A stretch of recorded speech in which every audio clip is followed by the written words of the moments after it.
নমস্কার।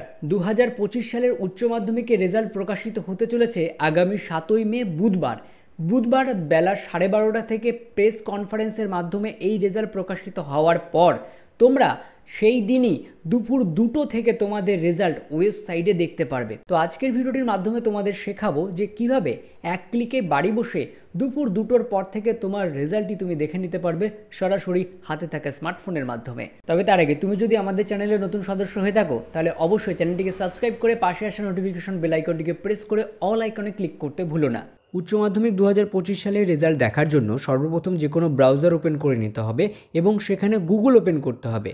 Google open করার পর এখানে সার্চ বারে লিখতে হবে WB রেজাল্ট বলে যখনই লিখবে দেখবে নতুন একটা ওয়েবসাইট ওপেন হয়ে যাবে, যেখানে প্রথমে ইন্টারফেস রয়েছে ওয়েস্ট বেঙ্গল রেজাল্ট। আর এখানে কিন্তু যখন রেজাল্টটি প্রকাশিত হবে তার আগে 2025 সাল লেখা চলে আসবে অবশ্য। এখানটা এবার প্রথম লিঙ্কে তোমাদের ক্লিক করে দিতে হবে। প্রথম লিঙ্কে ক্লিক করে দেওয়ার পর এমন একটি ইন্টারফেস ওপেন হয়ে যাবে যেখানে লেখা থাকবে West Bengal examination result 2025 latest অ্যানাউন্সমেন্টের নিচে থাকবে West Bengal council of higher secondary education examination 2025।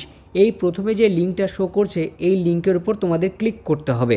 ওই লিঙ্কে ক্লিক করার পর এমন একটি ইন্টারফেস ওপেন হয়ে যাবে যেখানে কিন্তু লেখা থাকবে 2025 সালের এক্সামিনেশন রেজাল্ট উচ্চ মাধ্যমিকের, যেখানে কিন্তু নিচে আরেকটা জিনিস লেখা থাকবে হায়ার সেকেন্ডারি এক্সামিনেশন রেজাল্ট 2025। এইবার তোমাদের এখানে তোমাদের অ্যাডমিট কার্ড দেখে এন্টার রোল নাম্বার এই ফাঁকা বক্সে লিখে দিতে হবে। কিভাবে লিখবে?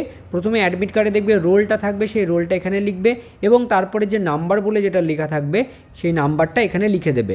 রোল এবং নাম্বার লিখে দেওয়ার পর নিচের যে এই ক্যাপচারটা দেখতে পাচ্ছ এই এন্টার ক্যাপচার ঘরে লিখে দিতে হবে, মানে ফাঁকা বক্সে এই ক্যাপচারটা দেখে এখানে বসিয়ে দিতে হবে।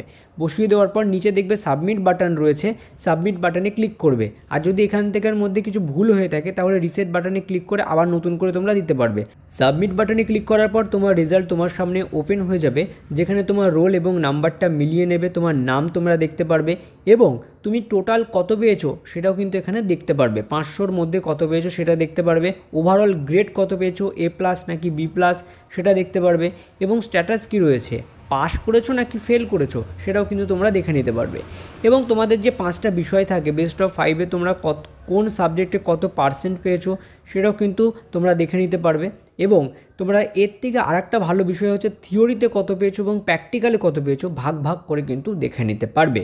আর অনেকেই আগেরবার যেটা হচ্ছিল যে স্ট্যাটাসের ঘরে কন্ট্যাক্ট ইউর ইনস্টিটিউশন অর্থাৎ লেখা থাকছিল যে এখানে পাশের বদলে, তো তাদের ক্ষেত্রে আমি বলে রাখি তোমাদের যদি এরকম লেখা থাকে তাহলে কিন্তু তোমরা অবশ্যই তোমাদের ইনস্টিটিউট অর্থাৎ স্কুলে গিয়ে যোগাযোগ করবে। অধিকাংশ ক্ষেত্রে এরকম লেখা থাকলে ফেল বলে গণ্য হওয়া থাকে, তবে পাস বলে লেখা থাকলে তুমি পাস করে যাবে।